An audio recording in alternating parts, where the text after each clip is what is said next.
Hey, welcome back to physics. Today we're going to continue in the module talking about what I like to call special forces. It has nothing to do with our great military people, although I give them lots of respect. Appreciate everything they're doing for us. The special forces that I'm talking about are the last module we talked about force, Newton's first, second, third law. And then we started into this next section, which is called special forces. And the first one we looked at, what kind of special forces, we looked at friction. And we looked at the 4 different kinds of friction, and we went through the complex, or actually long, tedious way of calculating static and kinetic friction. And we talked about rolling friction and fluid friction. Now what we're going to do is I want to talk to you about another special kind of force, and it's called tension. Okay? I posed the question up here, what is tension? Most of the time when we think about tension, especially right now, man, okay? You talk about, man, I'm under a lot of pressure. I'm under a lot of tension, you know? People talk about watching a very suspenseful movie and everything is under a lot of tension is building up, right?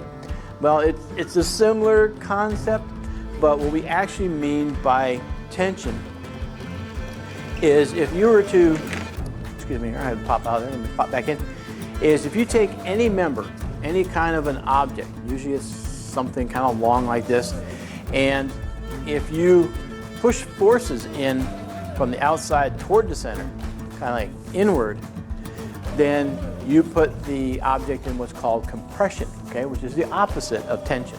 Okay, and a lot of times in members, if you put them under tension, or excuse me, under compression, they'll actually bend. Okay, it actually really tests out the material quite a bit. Now tension is just the opposite, where we take this thing and we pull on the ends, we pull in opposite directions, okay? That would be tension, and that's what we want to look at. Because what we want to do is study forces, and we're going to use members like this to carry our force through, okay? Now the other day, or the last lesson we talked about having tension and compression. I showed you a drawing of somebody pulling on a crate or a box with a rope. Okay, what I didn't tell you is that when you have that rope right there attached to the crate and the other end is attached to the person pulling on it, there is tension in the rope. Tension meaning forces are pulling this thing and trying to pull this rope apart. So anytime we're talking about a tension force, we're talking about pulling it apart. And in this class, we're going to restrict our conversation to just tension, and we're going to use it in understanding flexible material, like a rope, okay? Or we may apply it to some sort of a string, okay? Or we may even talk about some sort of a cable, like is in this come-along winch right here. We got this nice steel cable on here. It's usually something that can be very flexible, okay? In other words, not the ruler. So, we're talking about tension. We're talking about what is tension?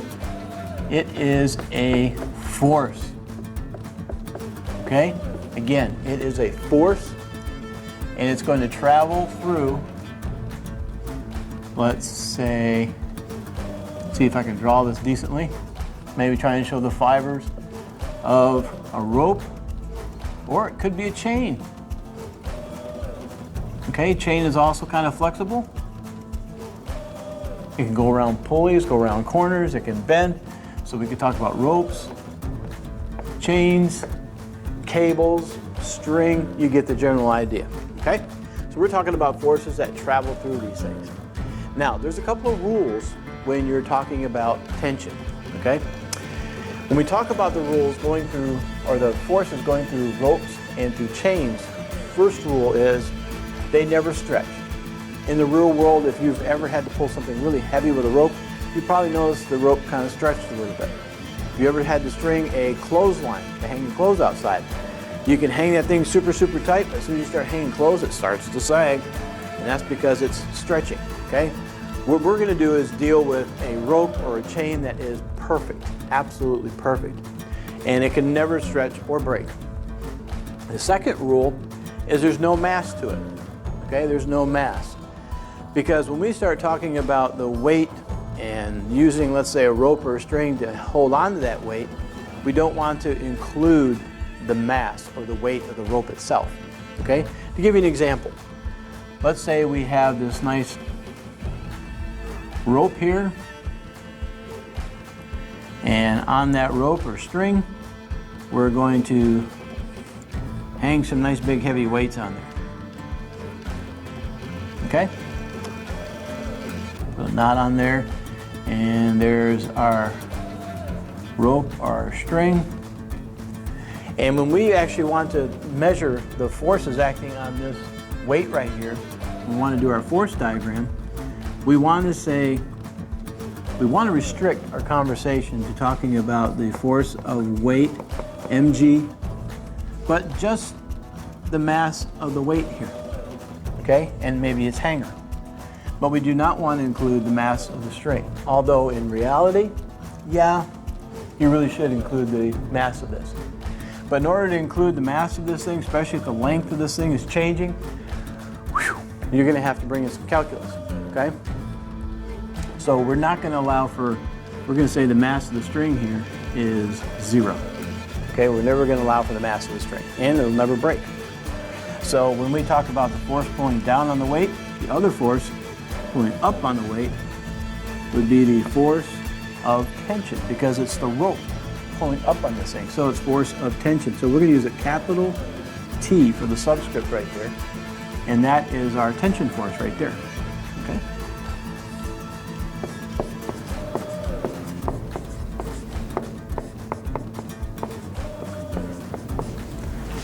Okay?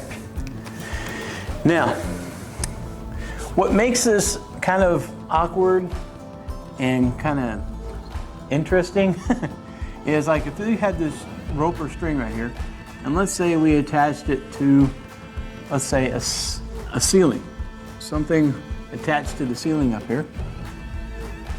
And the way you symbolize in engineering or blueprint drawings, if you ever see an object that's got these hash lines to it like that, that usually means that it's a solid bearing. It means it's immovable. So even though this ceiling up here is really what's supporting the weight of that mass right down, hanging down there, in reality, it's the rope is actually pulling up on this. So you've got the rope pushing up or pulling up on the weight, and then you've got the rope is pulling down on the ceiling. So it's kind of an odd little thing. So you got your forces pulling our rope apart, or trying to pull our rope apart, which is our tension force. Okay, so that gives you an idea what the tension is. Now, let's talk about some examples.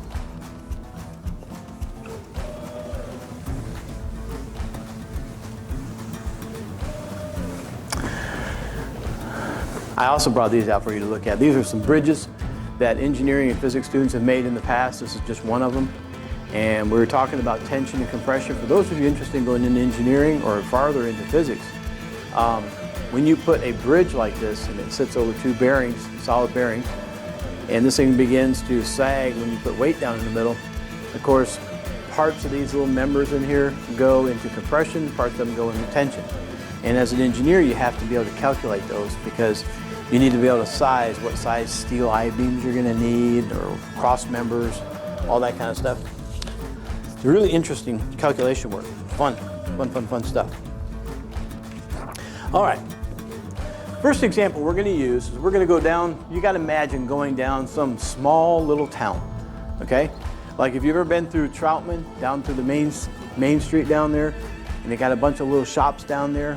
Well, think about that. Or downtown Statesville, you've got these, let's say you've got the outside wall of a building, okay?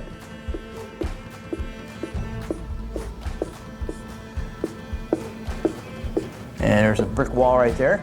And let's say somebody wants to hang their sign out here. So they put a pipe, I'm sure you've seen this. They'll take this pipe and they'll attach it to the wall, just like that. And then down here they'll have a chain or a string, and then there's their sign they got hanging out there. Okay? So here's Bob's Bait Shop. Okay? So there's Bob's Bait Shop. And let's say Bob's sign right here, it's not a very light thing. Let's say it's got a mass of 10 kilograms, about 22 pounds hanging out there. Now this pipe hanging out here straight out from the wall I'm sure it's got some sort of bracket and they probably got some screws and bolts in there, but you know as well as I do, you hang 10 or almost 20 some odd pounds hanging out there and you hang down that thing, these bolts are gonna come popping right out of that wall. It's gonna pry it right off, so it's gonna fall, right? So if you remember, when you've seen these signs, they usually have a cable. There's a cable right here that they attach and then they bolt that into the wall up here, okay? So you've got this big pipe up here and you got this cable right here. And we want to do is we want to measure or calculate what is the force of tension in that cable right there, okay? Now the angle in here is going to be 33 degrees. Now if you remember lessons in the past, remember, as soon as you see an angle, oh, what does that mean? Trig, right? Yep, we're going to have to use our trig. That's why I mentioned to you before that, you know, make sure you take the time to learn how to use sine, cosine, and tangent, because it's always going to keep showing up from here on out. We definitely want to use that here. Okay? Now, if you look at this tension force right here, it's actually doing two things to that point right there. Okay? If you look at that point right there, let's do a little force diagram. If you look at that point right there, let's just look at the forces. You've got this force pulling up this way, right? Let me move this out of the way because I might need that space. This thing is 10 kilograms. That's our mass, the sign. All right, so this thing is pulling up this way. And of course, you got the weight of Bob's sign hanging down here, right? So we got Bob's weight of his sign hanging down right here. So there's the weight, mg, right? Now, if you look at this thing, since they're pulling up at an angle, it's actually doing two things, right? Because when you put that cable up at an angle, it's pulling the pipe into the wall, right? But it's also partially lifting the end of the pipe, right? It's doing two things. Because you pull it at an angle, that means this force right here is going to get broke up into two pieces, okay? It's going to pull, let me do that in a different color. How's that? That'd be a good idea. Let's get rid of that thing right there. It's going to pull horizontally, right? It's going to pull on the end of that pipe and shove it into the wall right there, right? So we'll call that the force in the x direction. We'll call it Fx. And it's also going to pull up on the end of that pipe, right? So it's going to pull, whoo, that sounded cool. It's going to pull upward. We'll call that Fy because it's pulling in the y direction. And yes, because this is x, this is y, these are going to be 90 degrees to each other. And that force of tension is going to be our hypotenuse. So that's what we're trying to find. Okay? So we got, this is 33 degrees. Now right now, if you're freaking out, you're going, oh my God, no, just, it's just the same thing. There's not a whole lot to it, but you got to go through it a couple times. You got to practice them a couple times, and then pretty soon you can be able to do it with your eyes closed, okay? But don't be afraid of it. Trust me, if I can learn this, you can learn this, okay? It's not that bad. All right, so we're pulling up at an angle, which means you're pulling that pipe into the wall, and you're also lifting the end of that pipe, okay? Now really this force, we could draw it over here if you want to, because on that point right there, it's lifting it and it's pulling it this way. But I did the tail, head to make my triangle right here so you could see that, so you can see how we're going to use our trig. Now, are there any other forces acting on this thing? Yes. You got the cable pulling in this way, right? Well, there must be another force pushing it out that way, because if not, then that means Bob's sign should be accelerating toward the wall, right? So there must be another force pulling it that way. So there must be another force pushing it out that way. And that one, I'm going to put a P for the pipe, okay? The pipe is pushing outward, right? Because the cable up here is pulling it into the wall, and the pipe is pushing out from the wall. So these two are going to be balanced. How do I know they're going to be balanced? You remember? We kind of talked about that. We talked about friction. How do you know if two forces are equal and opposite? How do you know if they're balanced? Number one, the net force is going to be zero.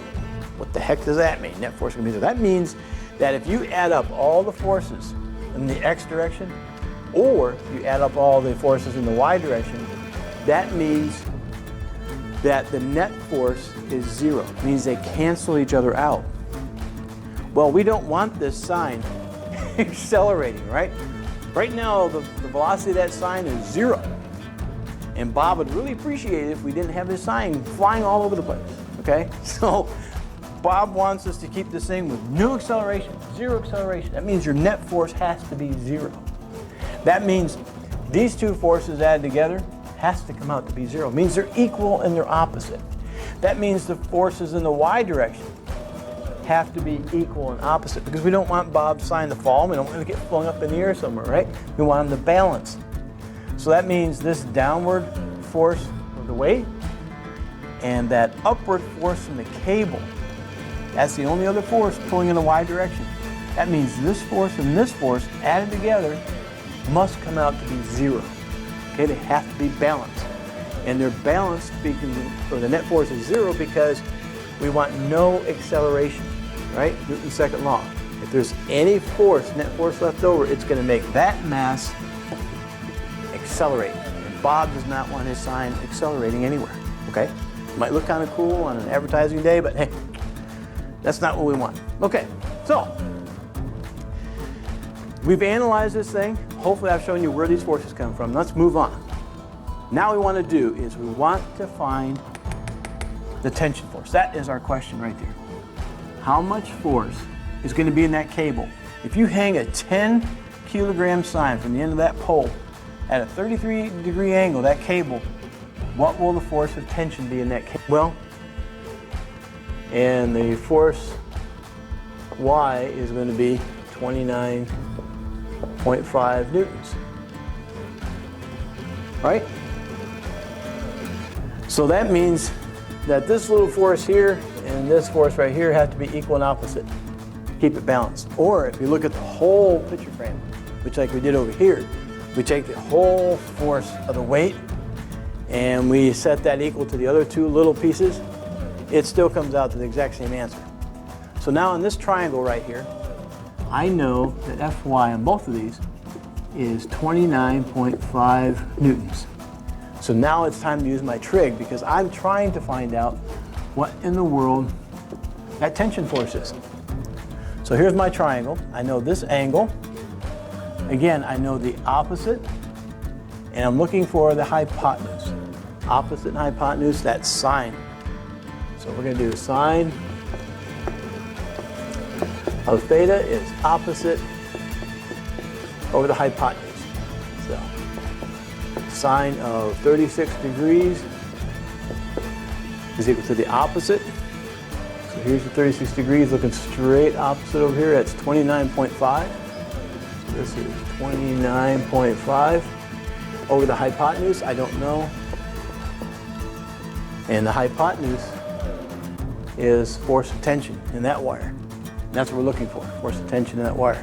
So again, we do the old switcheroo, swap corners, right? So your force of tension is going to be over here, 29.5 there, and the sine of 36 degrees winds up going down in the basement over here. So, force of tension, make sure you're in degrees mode. Let's make sure I'm in degrees mode before I do this. Yep, I'm in degrees mode. I'm going to take 29.5 and divide it by the sine of 36 degrees. And I get 50.2. 50.2. So 50.2 newtons. That's the force of tension in this one on this wire. Okay, and it'll be the same on that side. So even though our actual picture frame, or our mirror here, weighs 49 newtons, the wire is going to have to support a little bit more than that, 50. And it's just like Bob's bait sign shop. If grandma says, oh, this is ugly, look at those big ugly angles on there, and she wants you to tighten this string and bring this angle down, well, yeah, well, you better make sure you got a really strong wire, because that force, you already saw, that force is going to shoot way up real quick, okay? Which is why most of the time people, if you're going to make them really do a real low angle like this, most people don't leave the nail sticking up here. They'll attach it behind the mirror, right? And they'll do it in here somewhere. So it sits behind the mirror, you don't see the angle and the wire and all that ugly stuff. But some people like to do it at the top. But the other thing you gotta worry about is that when that force of tension, if this goes really, really low, and I'm saying this for practical purposes, if you make this really, really low, like just almost tie it straight tight across the corner, you know, from end to end, and then you just hook that nail on there, you'll notice that when you're hanging on that, that nail, this wire is going to stretch, because remember for a joke on that last problem, I told you to make the angle like 0.0001, right? The force in that wire is going to go in the hundreds or millions of newtons. And the same thing goes with the picture wire here, okay? Even with only 49 newtons hanging on it, this wire in there is going to go up into the thousands. And real, true wire is going to stretch when you put it under thousands of newtons. So it's going to stretch, and then it's going to start forming this angle. As this gets longer and longer being stretched, then it'll start doing that. Now the bad part about that is this. There's only a little bit of force lifting this thing, actually supporting the weight of this. All the rest of that huge force going through here is going to be pushing horizontally, okay? To give you an idea, let's say that force was really low and flat like this. Then this would be your Fy, this would be your Fx, this would be your force of tension. Well, you only need that little bit of weight to help support half of that weight of the mirror, but look at where most of the force is going. It's pushing in on the frame from both sides. So this, you get that too tight in there, it's gonna actually crush the frame. So you gotta leave some slack in that wire, okay? All right, I got another example for you. There's three kinds of examples I always wanna make sure my students know how to do when we talk about tension forces.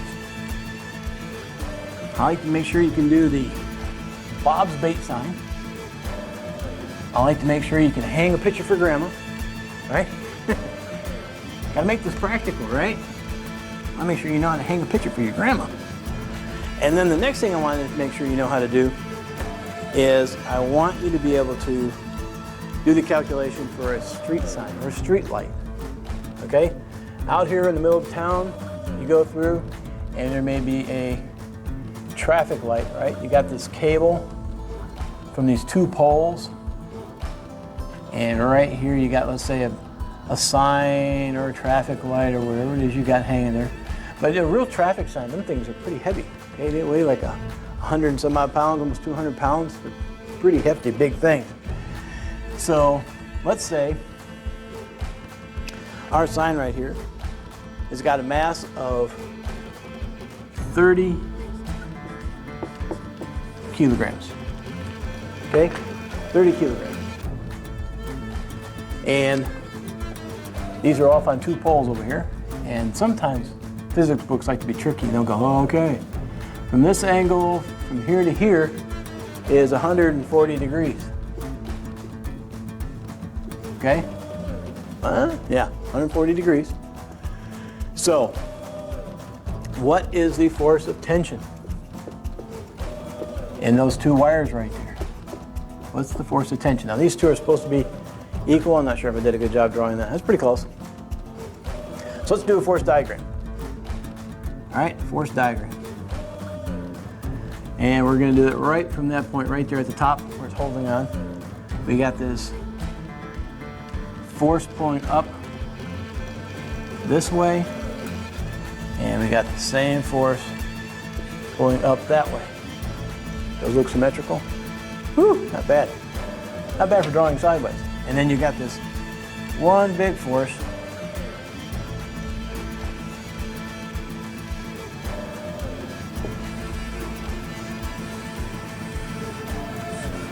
from our traffic sign due to the weight. Remember, that's negative mg. Let's go ahead and calculate that while we're down there. We got 30 kilograms times 9.8 gravity. So the force of weight of our traffic sign is 30 times 9.8. It's 294 newtons. Okay? Now, again, we're pulling at an angle, right? So you already know how to do this. And you got two forces pulling. Now this wire over here is pulling which two directions? It's pulling up and it's pulling to the left. So let's draw those two components. It's pulling it to the left, which we call, remember, Fx. Good. This one's also pulling opposite direction. This one's also pulling Fx. Sorry, it's not perfectly symmetrical here. And this wire is also pulling, this force is pulling upward. Fy. And this one's pulling up. Same amount, Fy. This is supposed to be perfectly symmetrical here, okay? Now, we got our two triangles, and you can probably already see what's going to happen. We're going to have to do the sum of the forces in the y direction. We're going to set those forces set to 0 because we do not want our traffic sign accelerating all over the place in the middle of the street, all right? So basically, these two added together are going to be equal to that one. Okay, we'll take the steps to do it, but I just want to see if you can think about that, think about it ahead of time. And the other thing we got to look out for is we need to know these angles, because remember, eventually we have to find out what these tension forces are right here, or the hypotenuses. Hypotenuse? I'm not sure. So we need these angles right here. We need those two angles right there. And they're supposed to be the same, although I did a very horrible job drawing that. Sorry. So how are we going to figure this out? Well, from here to here is 140 degrees, right? From the blue line all the way over to the other blue line, straight line, that'd be 180, right? Right? Straight line, 180 degrees. Right, go opposite direction, 180. So 180 minus 140. So let's see, let's do a little side calculation. 180 degrees minus that 140 right there in the middle. That leaves me with 40 degrees. So these two added together equals 40. So if this was exactly in half, then that means each one of those is 20 degrees. I think most of you know that from your algebra classes and the geometry you got to play with. That's usually when it's pretty fun. All right, so now we know that we figured out that these are 20 degrees. All right, so let's write those in there, 20 degrees. Now let's go and set up our F net. We're going to sum up all of our forces in the y direction. Oop, this is the net force, right? Net force in the y direction. We have one Fy there, and you got another Fy there. So you got an Fy plus another Fy, plus you got that negative weight down there. And once again, I know I've said it 20 times, but this is not supposed to accelerate. Okay, this thing better be 0. So this is 0 right here. Bring the F weight over to this side again. So it's just like the picture wire, which is exactly what I want you to see. Force of weight. These two are the same, so there's two Fy's. There we go. See, now it looks exactly like the picture wire. It's just the wire is inverted the other direction. Okay, so I don't want you to freak out. Works out exactly the same way. So the weight here is 294. Is 2 Fy. You can divide both sides by 2, which means each one of those is going to support half of the weight, which we figured that out before, right? On the other problem, this one we haven't. So 294 divided by 2 is 147. Okay, 147 newtons. All right, so that means this right here is 147 newtons. Again, let's see what we use: sine, cosine, or tangent. Oh, my bad. Force, tension, my bad. I'll edit that out if I want, if I can, but if not, don't write that down. We found Fy. Fy is 147 newtons. My bad, sorry. Bad teacher. All right, we're looking for the hypotenuse. So we got this angle, and again, we know the opposite. We're looking for the hypotenuse. It's going to be that sine formula again. So it's going to be sine of theta is opposite over the hypotenuse. So sine of 20 degrees The opposite of that 20 degrees is 147. And the hypotenuse, I don't know. That's the tension. Switcheroo again. Force of tension, 147 over sine of 20 degrees. So that force of tension, finally, what we're looking for there is going to be 430 newtons. Is that right? Wait. Let me double check. Looks like I did it differently on my paper. This way here is the easier way. 147 divided by the sine of 20 degrees is 430. Yep.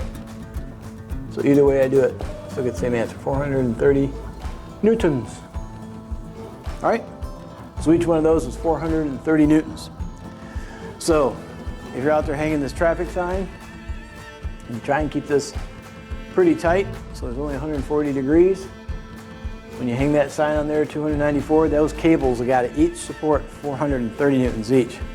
And if you're a good engineer, you plan on safety, right? Because if you got a sign hanging down there just nice and gently, those cables are going to have to support 430. But what happens if there's an ice storm and you got about another 20 pounds of ice sitting on there? Cables are going to have to support even more. What happens if a hurricane's going by? Pulling that thing all over the place and tugging it and pulling it down. Yeah, so good engineer, for those of you thinking about engineering, that cable right there, a lot of engineers do, a rule of thumb, they do 2.5 times more than you need. So bare minimum is 430, they would take that times 2.5, and that's probably the size cable they'd probably get. But if you're going to blow out for a hurricane, I'm sure they got better calculations going past that. This has been great. This is fun. I like this kind of stuff. And I hope you found something in here that you enjoyed. I hope that if you go back through this, especially in your WebAssign or on the practice problems I'm going to have in the next section on Canvas, then, which we'll do together, we'll do those problems together, then we will, hopefully you found something you liked, okay? I had a great time. And again, I'll see you later. Take care of yourself and take care of your family.